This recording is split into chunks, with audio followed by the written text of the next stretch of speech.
So in this video, you'll learn how to use the touch controls on your Soundcore Aerofit 2 earbuds. So the first step is to launch the Soundcore app on your phone. So go ahead, look for the Soundcore app and launch it. And then ensure that your buds are connected to your Soundcore app. From here, you will then want to come to the section controls and tap on it. And then you can see left and right. So you can see the controls for both buds, and you can go through the process of customizing them to your liking. Once you're finished with the customizations, it's now time to use them. So if you want to use the touch controls, it's fairly simple.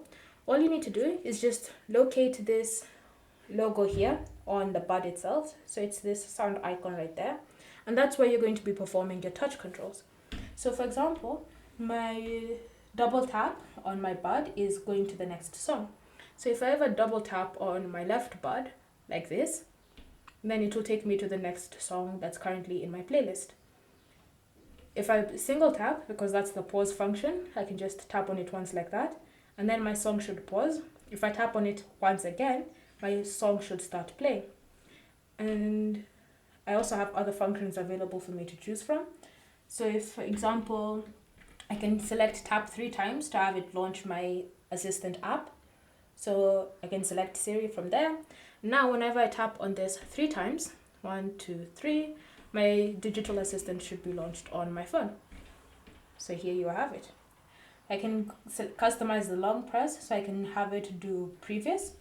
And then with that, it means that if I'm playing a song and I want to go to the previous one, I can just long press on the touch control section, and then it should go back to the previous song that I was playing earlier.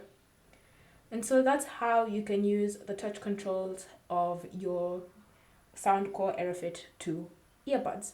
So just have fun and customize them to your liking, both for the left and for the right. And now you can start using the touch controls of your buds. Remember, whenever you're trying to use the touch controls, to always look for the icon right there so that you can be able to use the feature to the best of its abilities. Thank you for watching. If you have any questions or comments, leave them down below and we'll get back to you.